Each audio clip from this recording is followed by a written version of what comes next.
Hello friends.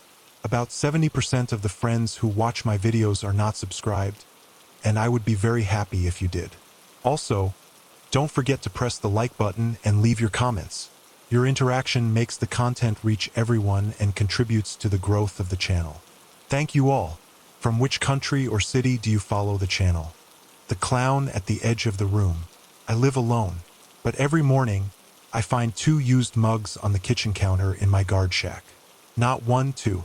One's mine, chipped and stained with coffee that tastes like burnt rubber.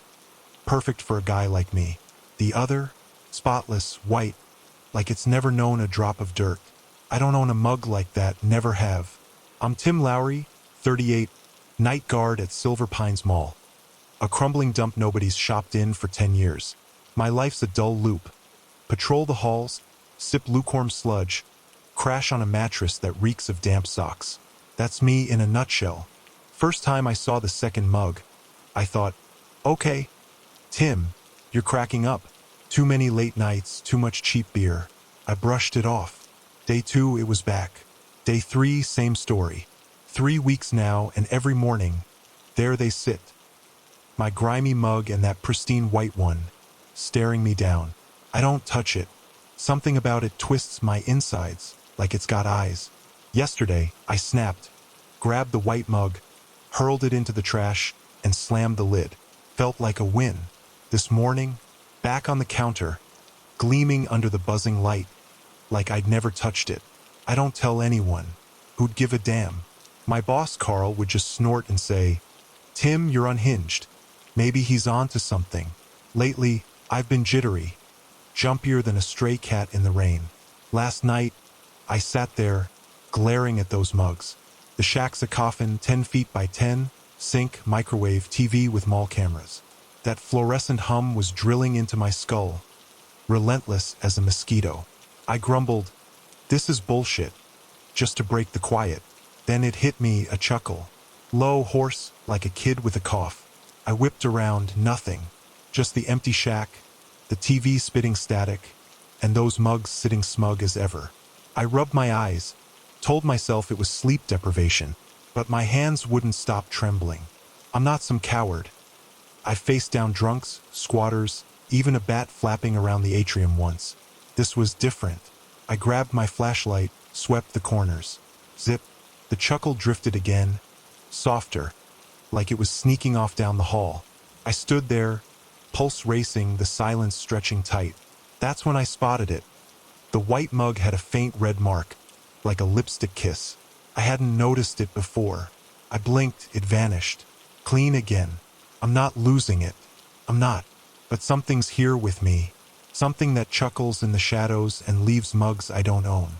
I dumped my coffee down the sink, hands unsteady, and sank into the chair. The TV flickered, showing the food court deserted as always. I told myself to relax. Just another shift. Then that chuckle brushed past again. Right behind me, close enough to feel the air shift. I didn't turn around. Couldn't. Because deep down I knew whatever it wasn't finished with me yet. Sleep's a distant memory now. How could I rest? Last night's shift started routine. 2 a.m., same old slog. Silver Pines Mall's a tomb. Shattered storefronts, mannequins missing limbs, air heavy with mold you can practically chew. I do my rounds, flashlight in hand, boots clacking on the tiles. The lights stutter every few minutes, always have, always will. Annoys the hell out of me, but it's background noise. What wasn't routine? The shadow on camera 3. I was back in the shack, gulping coffee. Black as pitch, scalding my throat. When the TV blinked. Food court feed. There he stood, smack in the middle under the busted skylight. Baggy pants, floppy shoes, a painted face with a smile stretched wider than any mouth should go. A clown. I dropped my mug. Coffee splashed my jeans, soaked through, hot as hell. Didn't flinch. I leaned closer, chest thumping like a drum. He didn't budge. Just stood there, head cocked, staring into the lens. That smile wasn't playful. It was ravenous. Here's the gut punch, 2 minutes in. I'd patrolled that food court 10 minutes earlier. Nothing there. Just dust and the ghost of old fries. No clown, no shadow, not a damn thing. I lunged for the controls, rewound the tape, fingers fumbling. There I was on screen, trudging through, flashlight beam bouncing off the walls. Solo. No clown. Just me looking like a worn-out schmuck. But I saw him. I swear I did. I checked the live feed. Food court clear. The lights pulsed harder, like the mall was snickering at me. My gut churned. I snatched my flashlight, my keys, and stormed out. Dumb move? Sure. But sitting there wasn't cutting it, I had to know. The halls were silent, save for that incessant buzzing overhead. My steps echoed, sharp and hollow. I hit the food court, swept the beam around. Nada. Just cracked tables, a toppled vending machine, and that stale popcorn stench. I chuckled, shaky, bitter. "Pull it together, Tim," I said under my breath. The echo twisted, came back deep and sluggish. I stopped cold. The lights died, total blackout. My flashlight sputtered, barely piercing the dark. Then that chuckle rolled through, low and drawn out, slinking from the far end of the court. I swung the beam, empty shadows. "Who's out there?" I shouted, voice splintering. No reply, just that sound, fading into the walls like water down a drain. I staggered back to the shack, pulse hammering in my ears. The TV glowed, food court still empty. I slumped into the chair, hands braced on my knees, sucking in air. That's when I saw the white mug. Upside down, not how I'd left it. I flipped it over, fingers trembling. A streak of red paint, fresh, slick, dripped from the rim onto the counter. I smeared it with my sleeve, heart clawing up my throat. It was gone when I looked again, clean as ever. I don't know what's real anymore. Maybe I'm unraveling. Maybe it's this place. 10 years of decay messing with my head. But that clown was no hallucination. And he's not done. I poured another coffee, hands quaking, and locked my eyes on the screens. The lights flickered again, and for a heartbeat, just one. I swear that smile flashed across the static, broad and waiting. I don't spook easily. I've worked nights forever. Dealt with drunks pissing in corners, rats bigger than my boots, even a raccoon that tried to square up once. Fear's not my thing. But Silver Pines? It's worming into me. After that clown on the camera, I can't shake the sense I'm being tracked. Last night, it escalated. Badly. I was in the shack, munching a sandwich, ham and cheese, basic as hell, just fuel to stay awake. The TV droned, showing empty corridors. Then it came, a whisper, faint as a draft, seeping from the vent above the sink. "Tim," it breathed. I stopped, sandwich dangling midair. "Tim!" It stretched, slow and taunting. I forced a laugh, tight, dumb, and said, "Yeah, real hilarious, jerk." The vent threw it back. "Real hilarious, jerk." My voice, warped like a bad tape. I let the sandwich fall, crumbs scattering. "Who's there?" I barked, snagging my flashlight and aiming it at the grate. Dust and darkness, nothing else. The whispering cut off. I stood there, chest knotted, telling myself it was a trick, wind, pipes, anything sane. I tapped the grate, clang, clang. Dead air. "Idiot," I mumbled, slumping back down. Then it hissed again, sharper. "Tim's afraid." I didn't say that, didn't even think it aloud. My stomach lurched. I spun, scanning the shack. 10 feet by 10, nowhere to duck or dodge. The TV flickered. The mugs sat still, the white one shining like it owned the place. "Screw this," I said, grabbing my keys. The vent chuckled. That hoarse, kid with a cold sound, and I swear I glimpsed movement behind the bars. A twitch, like painted fingers waving me off. I bolted for the door, yanked it open. Cold air slammed me, thick with mall rot, mold and wet stone. I stepped into the hall, flashlight beam jittering. The whispering trailed, faint, skipping through the vents like it was hunting me. "Tim!" I swung the light, nothing, just rusted metal and webs. I laughed again, louder, trying to shake the chill. "You're a riot, huh?" I shouted. The vent replied, "You're a riot, huh?" My legs wobbled. I stumbled back to the shack, slammed the door, locked it tight. Useless, I know. Whatever's out there doesn't need an invite. I sank into the chair, hands on my head, staring at the mugs. The white one had that red smudge again, faint, like a thumbprint. I blinked, it vanished. I'm not dreaming this. Can't be. That whisper, it knew my name, my words. There's no echo. I cranked the TV volume, hoping static would smother it. No dice. The whispering slid back, soft, right at my ear. Tim's afraid. I didn't budge. Couldn't. If I turned and saw nothing, or worse, saw him, I'd snap. The chuckle rolled through the vent again, deliberate and slow, like it was tasting my panic. I'm not unhinged, but I'm not alone either. I'm starting to loathe this gig. Not the monotony or the crap pay, those I can stomach. It's how Silver Pines feels awake now, like it's breathing down my neck. Last night, I was on patrol, 3 a.m., flashlights slicing the dark. The halls were still, just the usual drip of water and that stuttering hum overhead. I passed the old toy store. Smashed windows, teddy bears rotting inside. That's when I saw it. A face painted on the wall. Not some tagger's scrawl, too crisp, too deliberate. A clown's face, huge, spanning the bricks. White paint, red cheeks. A smile yanked wide across black, hollow eyes. Pinned me in place, breath snagging in my chest. It wasn't there yesterday, I'd have clocked it. I edged closer, beam trembling. The paint shimmered, wet under the light. I reached out, dumb move, fingers grazing the wall. Cold, dry, blank. I blinked, the face was gone. Just chipped plaster, same as ever. What the hell? I muttered, stepping back. My voice rang out, too loud in the hush. I chuckled, nervous, pissed.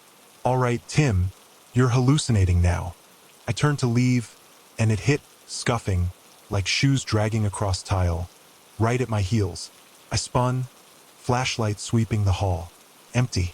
Just shadows and those dead bears gawking from the store. My pulse kicked up, but I told myself to cool it. Just the place creaking, I said aloud, like a fool. I headed back toward the shack, picking up speed. The scuffing trailed, slow, measured, sinking with my steps. I stopped, it stopped. I moved, scuff. I swung the light back. Nothing. Screw you, I snapped, voice splintering. The echo twisted. Screw you. Rough and low, not mine. I bolted, boots hammering the tiles, beam bouncing wild. In the shack, I slammed the door, locked it, pressed my back against it. Heaving. The TV droned, cameras showing dark corridors. I grabbed my coffee, stone cold now, and downed it, steadying my nerves.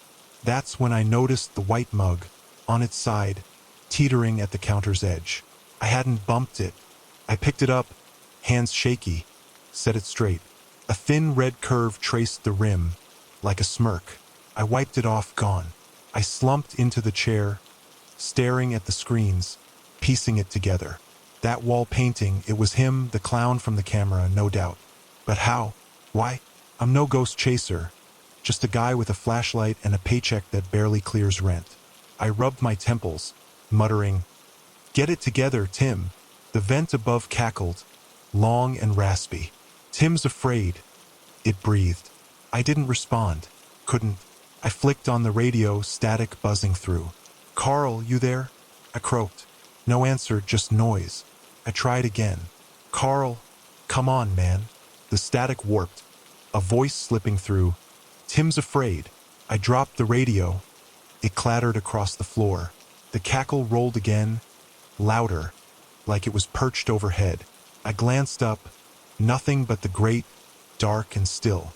But the scuffing picked up, faint, circling outside the shack. Whatever's out there, it's not finished toying with me. Time's playing tricks now. I've always despised the shack's clock. Big, clunky, bolted to the wall, ticking like it's mocking me. Last night, it quit. 3 a.m. sharp, hands stalled like they'd thrown in the towel.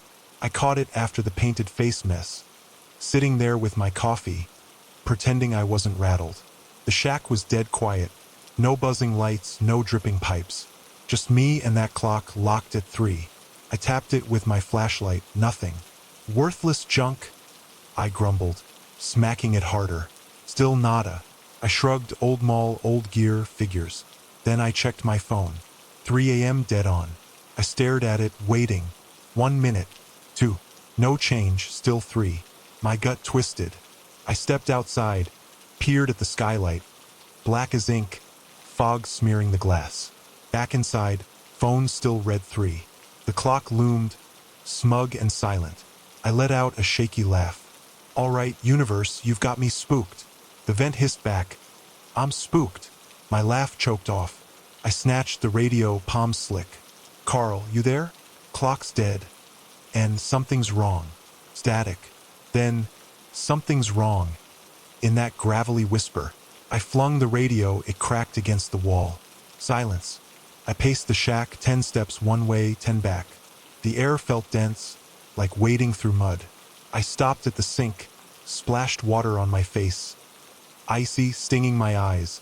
I glanced up at the mirror. Small, scratched, barely useful. But it wasn't me staring back. It was him, the clown, right behind me. Smile splitting his face, eyes like voids. I whirled, nothing. Just the shack, the mugs, the TV flickering static. Back to the mirror, my own face pale and haggard. No clown.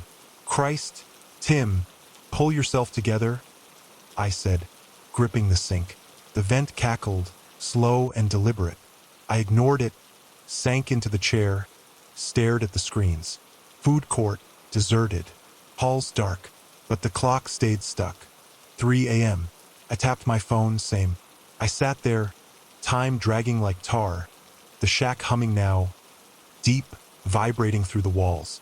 I stood, grabbed my flashlight. Enough of this, I said, heading for the door. Locked. I rattled the knob, jammed tight, kicked it hard. Open, you son of a bitch, the vent mocked. Open, you son of a bitch. I froze, breath catching. The hum surged, shaking the mugs. The white one tipped, rolled toward me, stopped at my boot. Red paint streaked the rim again, wet, pooling on the floor. I backed off, pulse racing. The mirror snagged my gaze. I didn't want to look, but I did. He was there again, closer, smile razor sharp. I blinked, he vanished. The clock ticked once, loud, jarring. I flinched, glanced up. 3:01. My phone buzzed, 3:01. Time crawled forward, but it didn't feel like relief. The cackle slipped back, soft, right at my shoulder. I didn't turn, couldn't. If he was there, I'd shatter. If he wasn't, I'd still shatter. I'm caged in. Last night, after the clock froze, I hit my limit. 3 a.m. looping endlessly, whispers taunting. That clown in the mirror. I was through. I grabbed my flashlight, my keys, and made for the door. Silver Pines could shove it. I'd quit. Carl could choke on it. But the door wouldn't give. Locked. I twisted the knob, yanked. Nothing. I checked the bolt, unlatched. Should have swung free. Come on, I snarled, ramming my shoulder into it. The wood groaned, held fast. I stepped back, panting, beam trembling in my grip. The shack shrank around me, walls closing in. That hum was back. Low, steady, pulsing through the floor.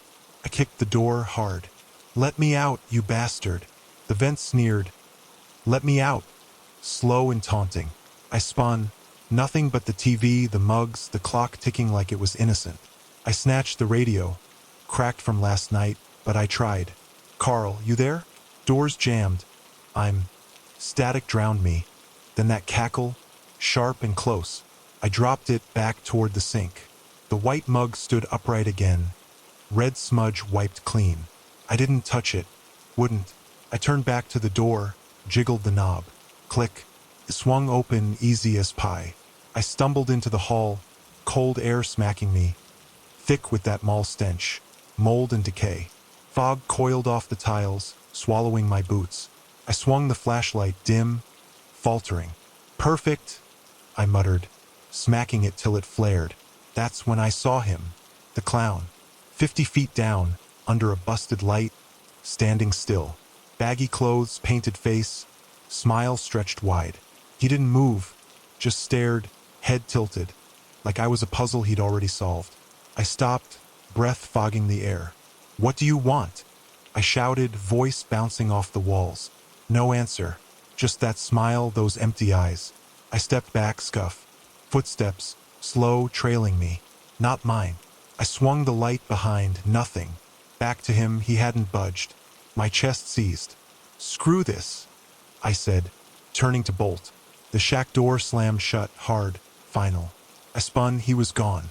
I stood there, pulse thundering, fog wrapping me tight. The hall fell silent, no cackles, no whispers, just my ragged breathing. I tried the door again. Unlocked now, open smooth. Inside, the shack looked normal. TV droning, mugs on the counter, clock at 3:10. I stepped in, locked it behind me, pressed my back to it. You're slipping, Tim? I muttered, rubbing my eyes. The vent hissed. Slipping. I laughed, half mad, half exhausted. Yeah. Tell me something I don't know. The hum swelled, rattling the floor.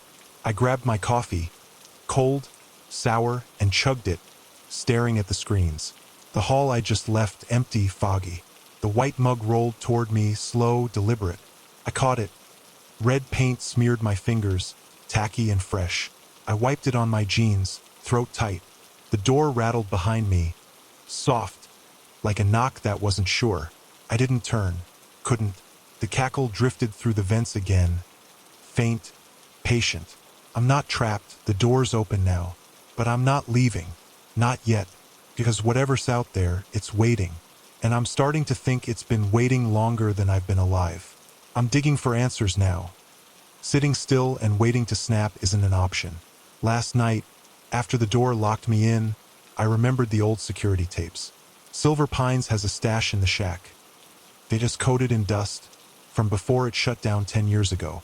I thought they might show something. A vagrant, a prank, anything to explain this hell. I was dead wrong. I hauled the box out, choking on the dust cloud. The TV's got a VCR old as dirt, but functional. I slid in a tape marked October 15.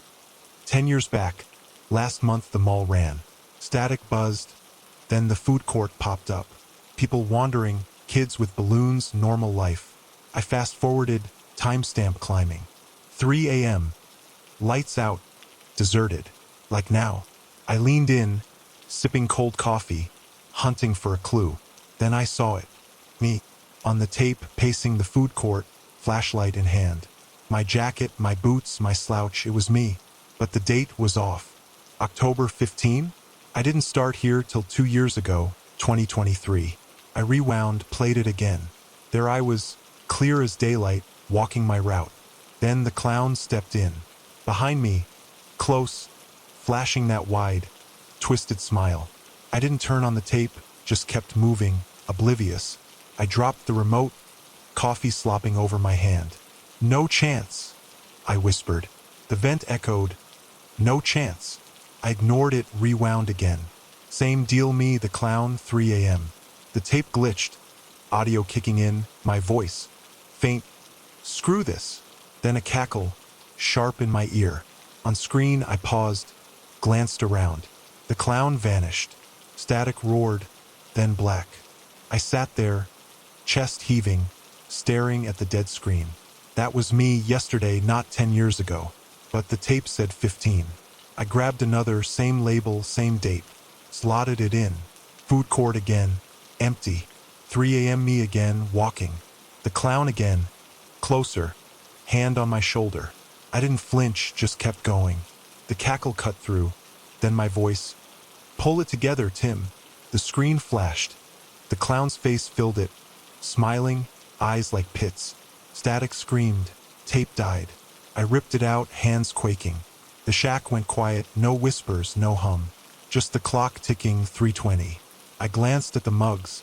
White one had that red smudge again, wet, dripping onto the counter. I wiped it off, streaked it on my sleeve. What are you? I muttered, staring at the screens. The vent chuckled, soft and slow.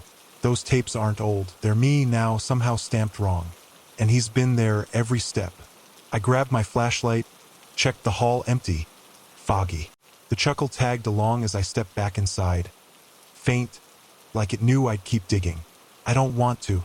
Because if that's me on those tapes and he's there too, what happens when they stop rolling? I'm coming apart. Last night, after the tapes, I couldn't stay still. The shack felt like a trap. 10 feet by 10, walls thrumming, air heavy with something sour. I paced, muttering, trying to stitch it together. The clown, the mugs, the whispers. It's piling up, crushing me. Then the echoes hit. I was at the sink, splashing water on my face, when I said, "This is nonsense." The vent fired back. "This is nonsense." Loud and clear, my voice twisted. I froze, water dripping off my chin. "Cut it out," I snapped. "Cut it out." It barked, harsh like a jab. I laughed, frantic, unhinged. "You're a real prick. You know that?" The vent shot back. "You're a real prick." I slammed my fist on the counter. The white mug wobbled, tipped, rolled toward me. Red paint coated the edge again, wet, sticking to my fingers when I grabbed it. I hurled it across the room. It smacked the wall, didn't shatter. "Screw you," I roared. "Screw you," came back, loud, piling over itself, like a mob of Tims yelling. I clutched my head, pacing harder. "I'm finished, you hear me? Finished." The vent thundered. "I'm finished." A swarm now crashing around me. The hum surged, shaking the floor, rattling the TV. The screens blinked, food court halls all barren. But the echoes kept coming. "Tim's afraid," they hissed unasked. "Tim's afraid, Tim's afraid." Stacking up, suffocating me. I dropped into the chair, hands unsteady. "Shut it," I whispered. "Shut it." It whispered back, soft, right at my ear. I swung around, nothing. Just the shack, the mugs, the clock at 3:30. The white mug was back on the counter, upright, spotless. I didn't move it. I stood, grabbed my flashlight. "I'm outta here," I said, heading for the door. "Outta here." The vent jeered. I yanked it open. Fog spilled in, thick, swallowing the hall. I stepped out, boots muffled in the haze. "Keep talking, you jackass," I muttered, swinging the light. "Keep talking." It echoed, faint, stalking me. I walked faster, scuff, scuff, those cursed footsteps again. I stopped, they stopped. "Show yourself," I bellowed. "Show yourself," rang back, louder, nearer. I spun, nothing but mist and shadows. The cackle rolled through, coiling around me. I ran, flashlight flickering, back to the shack. Slammed the door, locked it, slumped against it, gasping. Inside, the echoes lingered. "Tim's back," the vent breathed. I slid to the floor, head in my hands. "Leave me alone," I pleaded, voice breaking. "Leave me alone." It mocked, slow and deliberate. The hum pulsed. The white mug rolled toward me again, stopping at my knee. I kicked it. Red paint splattered the floor, a jagged smile. The TV blinked. My face on screen, pale, hollow. Then his, the clown's, overlaying mine, beaming wide. I crawled to the radio, static humming. "Carl, please, I'm falling apart." The vent cut in, falling apart. Then, unprompted, "You called me Tim." I stiffened. "What?" I breathed. "You called me..." It repeated, calm, certain. The cackle followed, long and low, like it held all the cards. "I'm not just hearing things. It's speaking. And it's right.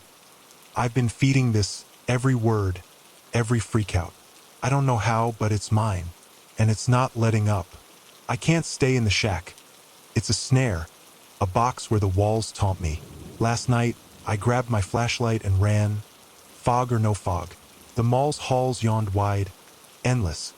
Mist curling off the tiles like steam from a hidden fire. My boots rang out, sharp and solitary, cutting the stillness. I needed space, air, anything but that humming tomb I'd been rotting in. I reached the atrium. Vast, open, skylights cracked and dark, old fountain dry as dust. The fog was denser here, waist-deep, swallowing my legs. I swept the light.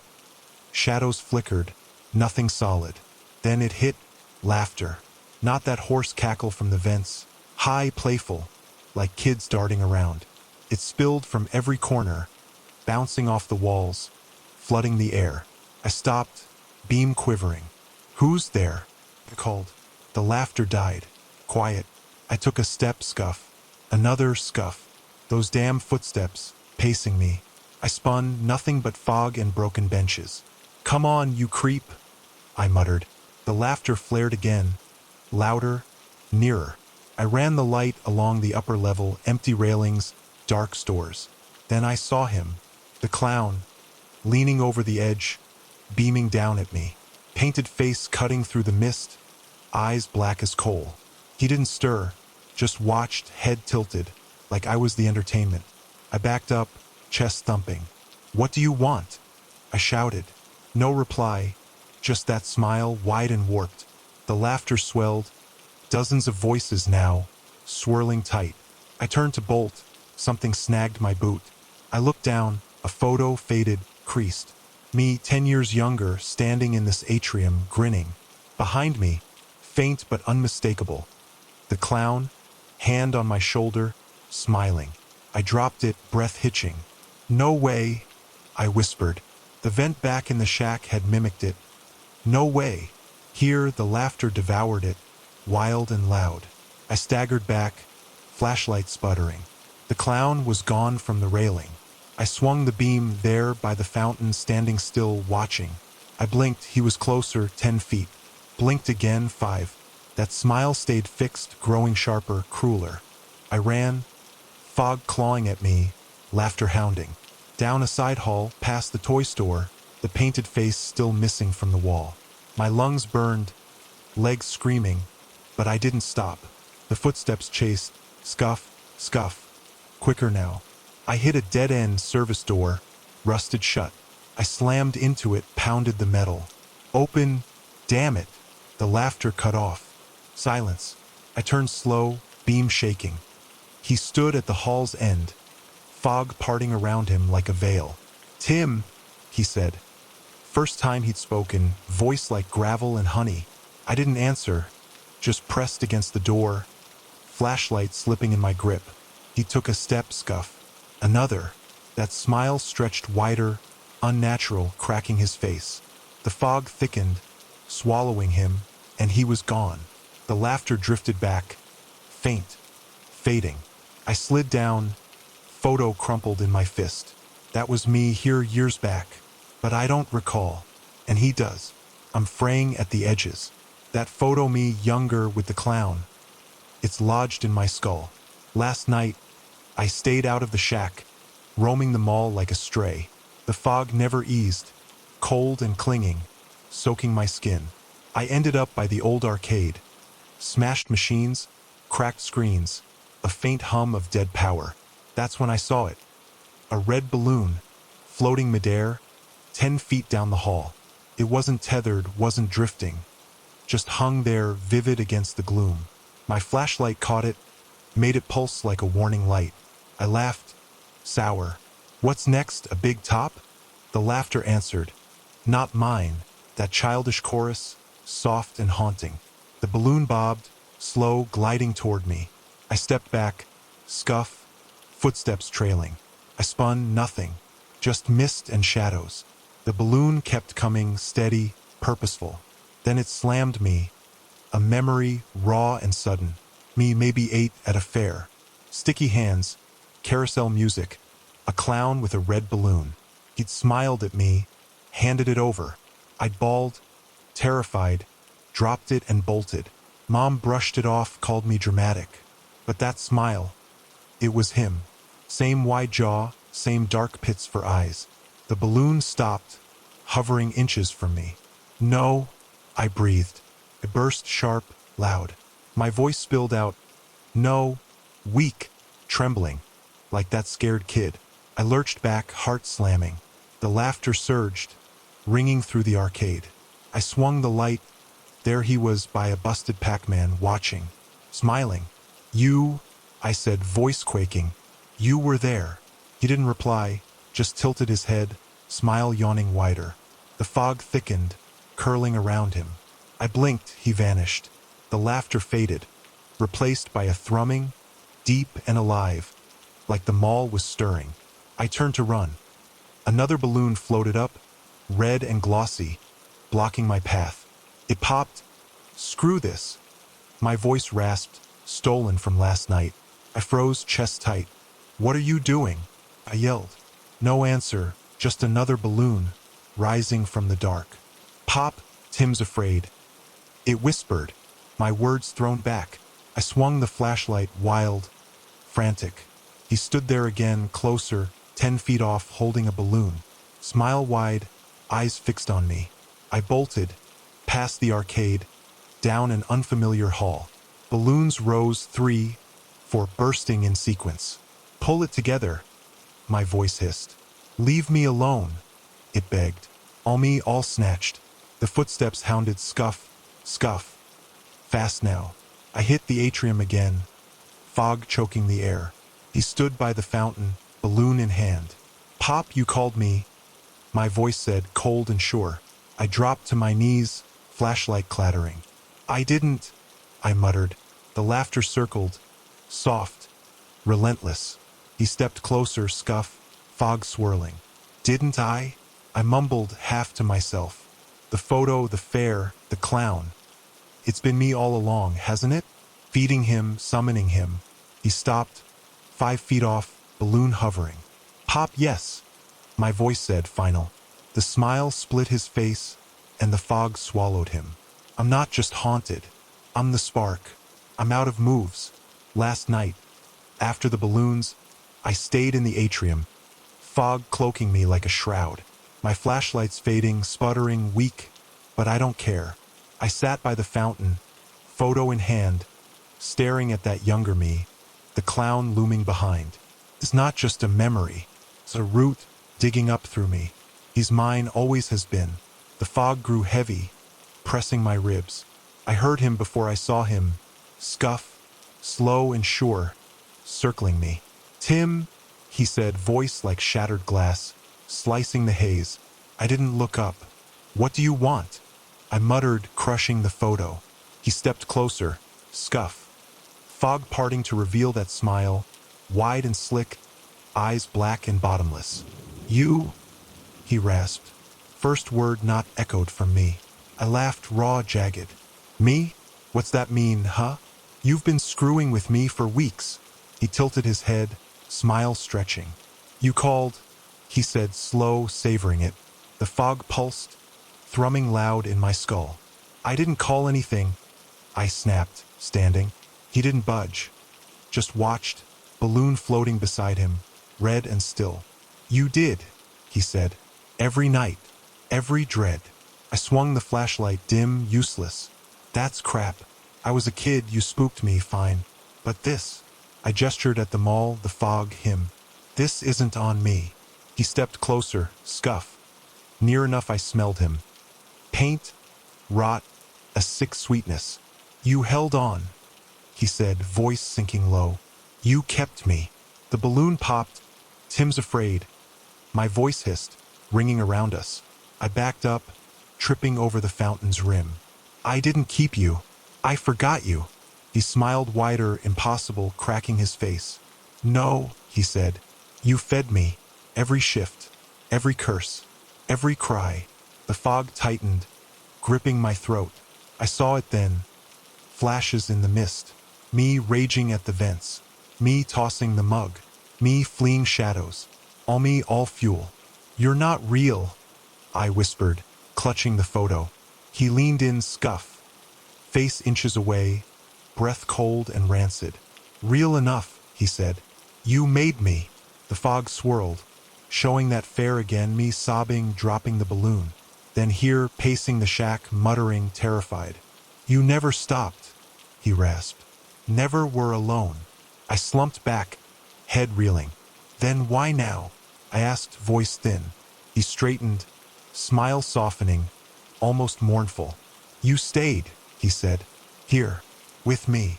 The mall thrummed louder, fog glowing faint red. I laughed, lost, broken. So I'm stuck? With you. He didn't answer, just watched, balloon drifting up. Pop, yes, my voice said, final. The fog closed in and he vanished. But he's right. I stayed night after night feeding this place, feeding him. I'm not just haunted. I'm the seed. And he's not letting go. This is my line in the sand. Last night, after he spoke, I knew running was pointless. Silver Pines isn't just a job. It's a pit, and I shoveled it myself. I went back to the shack, fog dogging my heels. The door hung open, TV droning, mugs waiting.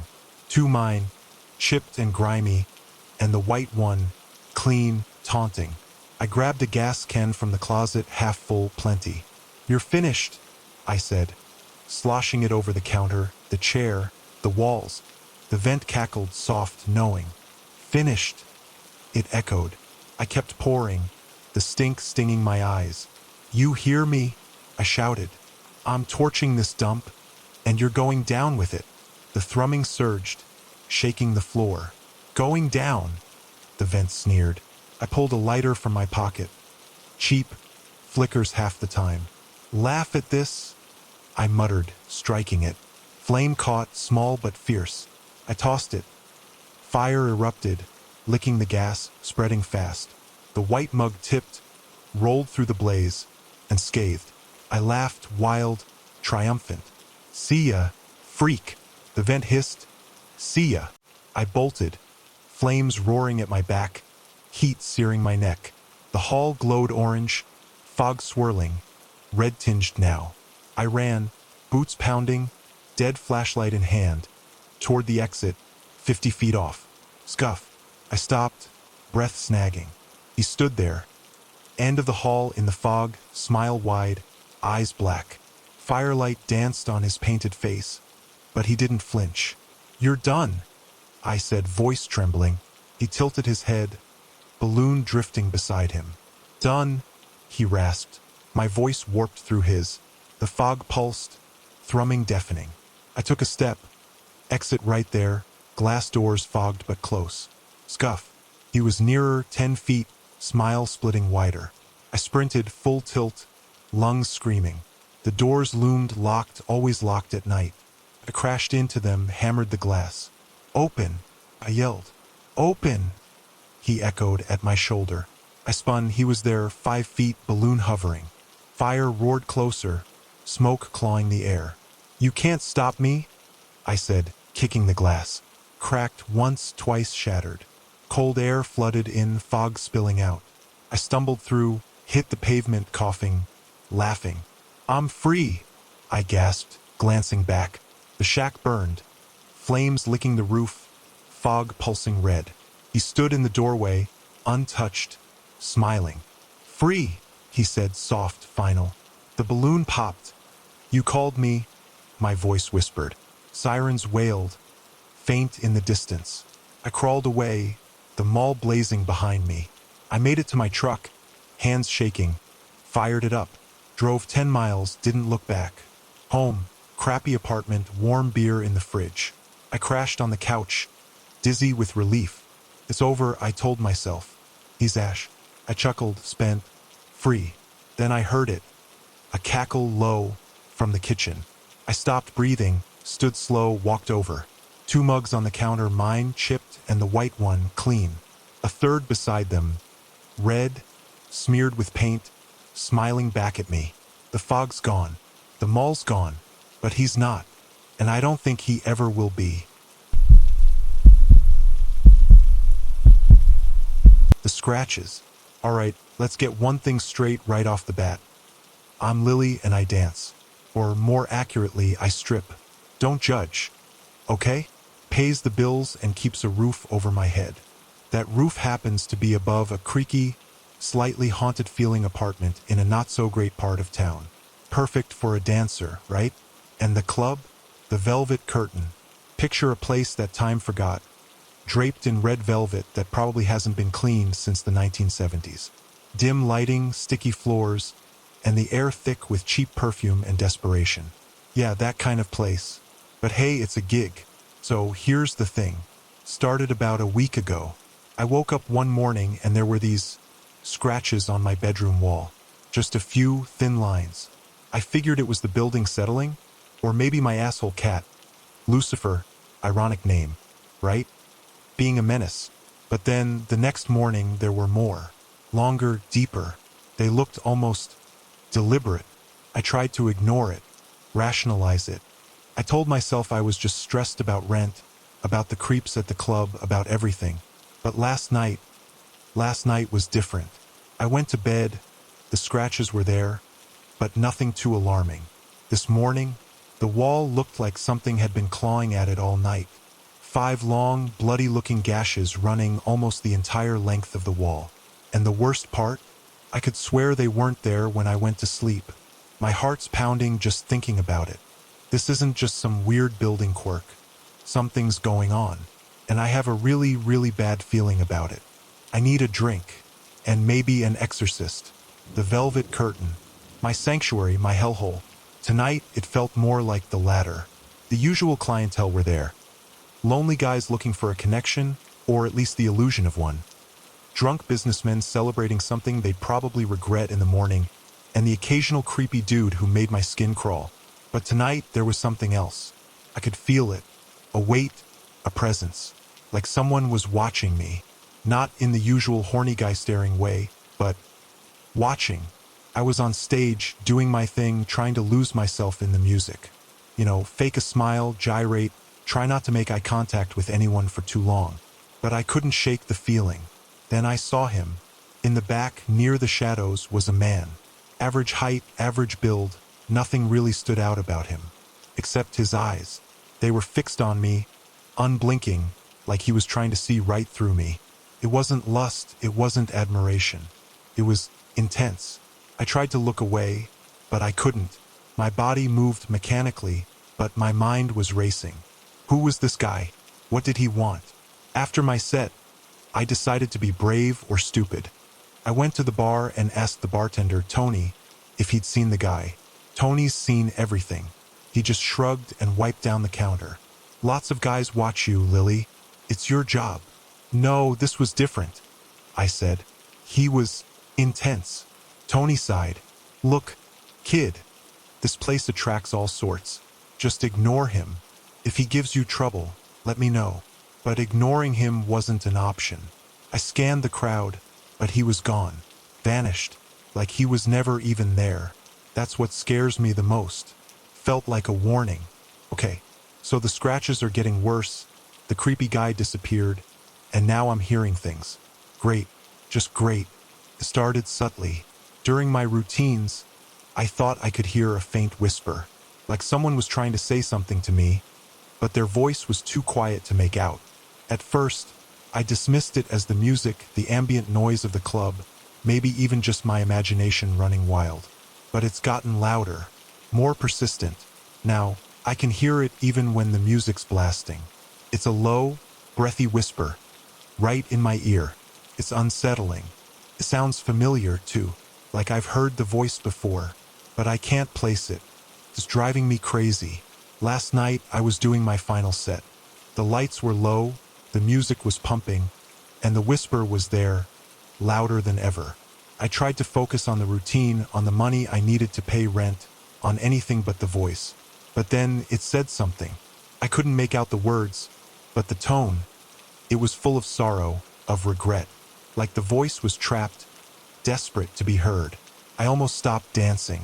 I almost broke down right there on stage. But I couldn't. I had to keep going. I had to pretend everything was normal. But nothing is normal. This isn't just stress. This isn't just my imagination. Something is really happening to me. Tonight, something truly messed up happened. And I'm not talking about a particularly grabby customer, although there was one of those too. Backstage at the Velvet Curtain, there's this huge antique mirror. It's ornate, heavy, and probably worth more than everything I own combined. It's also creepy as hell. I try to avoid looking at it, but sometimes, you need to check your makeup. So I was getting ready for my second set. I glanced in the mirror, adjusting my lipstick, when I noticed something wasn't right. My reflection, it wasn't mimicking me perfectly. I moved my head to the left, and my reflection hesitated. I raised my hand, and it followed a fraction of a second later. It was like it was lagging. Then it stopped mimicking me altogether. I stared at my reflection, frozen. It stared back. But its eyes weren't my eyes. They were filled with sadness, with fear, with something else I couldn't quite place. Its lips moved, but I didn't hear anything. Then, slowly, it shook its head, as if warning me. Its eyes pleaded with me to run, to get out. I blinked, and it was gone. My reflection was back, mimicking my every move. I was alone in the dressing room, or at least I thought I was. I stumbled back, heart pounding. I need to get the hell out of here. I couldn't shake the feeling that something terrible was happening to me. The scratches, the gaze, the whisper, the mirror. It was all connected. I decided to do some digging. I asked Tony about the club's history. He's been there forever, seen everything. At first, he was reluctant to talk. "Leave it alone, Lily. Some things are better left buried." But I persisted. I told him about the scratches, about the voice. He finally relented. He told me about a dancer named Clara. She was the star of the Velvet Curtain back in the 60s. Beautiful, talented. Everyone loved her. But then, something changed. She became withdrawn, paranoid. She started seeing things, hearing things. She claimed the club was haunted, that something was trying to take her. No one believed her. They thought she was just stressed, overworked. One night, she didn't show up for her performance.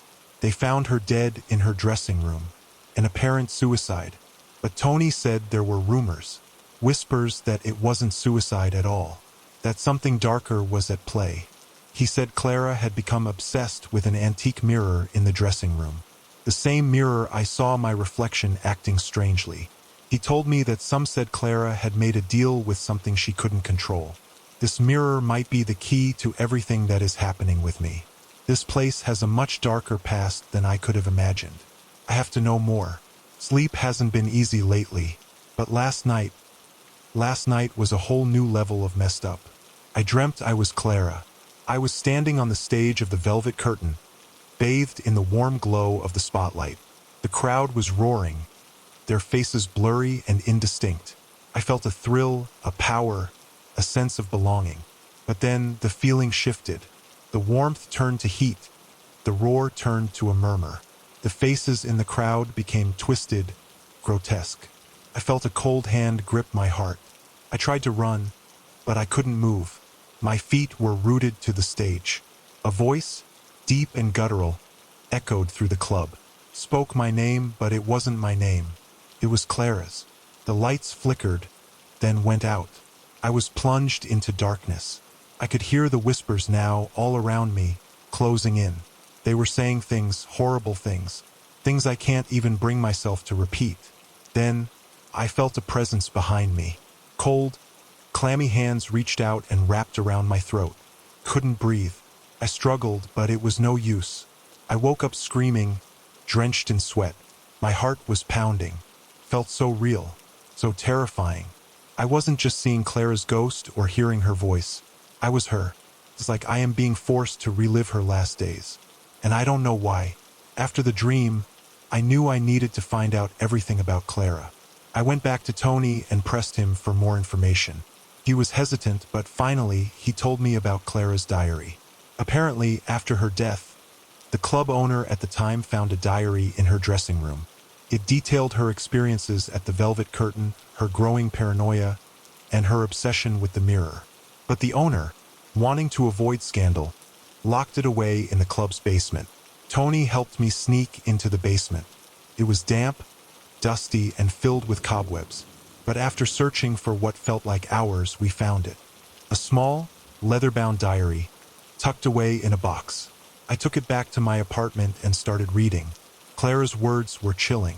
She wrote about feeling a presence in the club, a dark force that was feeding off the energy of the dancers and the patrons. She believed the mirror was a gateway, a portal to something evil. She wrote about making a deal with this force, promising it something in exchange for fame and fortune. But the force demanded more and more, until it consumed her entirely. The last entry was terrifying. She wrote about the force coming for her, about being trapped in the mirror. She begged anyone who found the diary to destroy the mirror, to break the curse. But the pages after were torn out, and I realized with a chilling certainty that I was next. What is this force? And what does it want with me? How can I possibly win against it? Armed with Clara's diary, I returned to the velvet curtain. This time, I wasn't there to dance. I was there to confront whatever was haunting the place. I went straight to the dressing room, to the antique mirror. The air felt heavy, charged with energy. The mirror seemed to shimmer, as if it was alive. I stood before it, holding Clara's diary in my hand. "I know what you did to Clara," I said, my voice trembling. "I know about the deal she made." The mirror rippled, and Clara's face appeared on the surface, superimposed over my own reflection. Her eyes were filled with pain and terror. "Help me," she whispered. "It's using me. It wants you now." Suddenly, the room grew cold. A gust of wind blew through the cracked window. The mirror started to shake violently. A voice, deep and malevolent, filled the room. "She's mine now, and you will be too." I felt an invisible force pushing me towards the mirror. I resisted, but it was too strong. I stumbled forward, closer and closer. I saw my reflection change. My eyes turned black, my smile became twisted, and my skin paled. Then it said, "The show is about to begin." I have a terrible feeling of what is about to happen. The force was pulling me closer, and I was losing control. I could feel my will slipping away, being replaced by something dark and sinister. Clara's face flickered in the mirror, her eyes pleading. "Fight it! You have to fight it!" But how? I felt powerless, overwhelmed. The force was too strong. Then I remembered something from Clara's diary. She wrote about a symbol, a protective ward that could weaken the dark force. It was hidden somewhere in the club. I closed my eyes, focusing all my energy on remembering the symbol. It was complex, intricate, but I could see it in my mind. With a surge of adrenaline, I broke free from the force's grip. I stumbled back, gasping for air. "You can't stop me," the voice boomed. "You're already mine."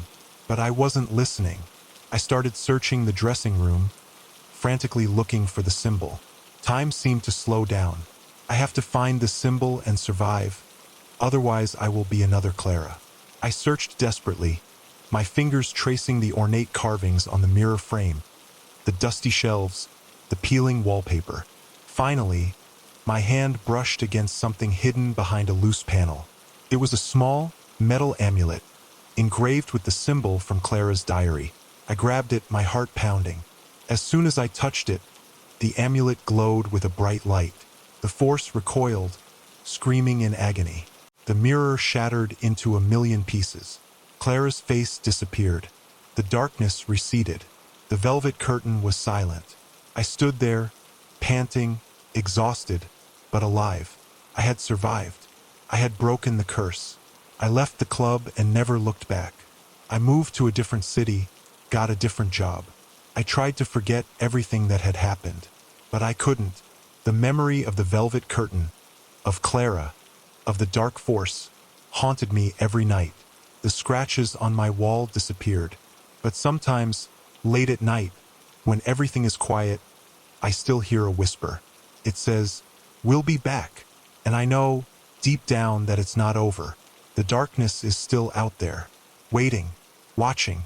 I close the door, turn off the lights, and fall into the darkness, hoping it will leave me alone for at least one night. That is my story, or at least the story that I know. The true horror is I do not know if it is really over or not.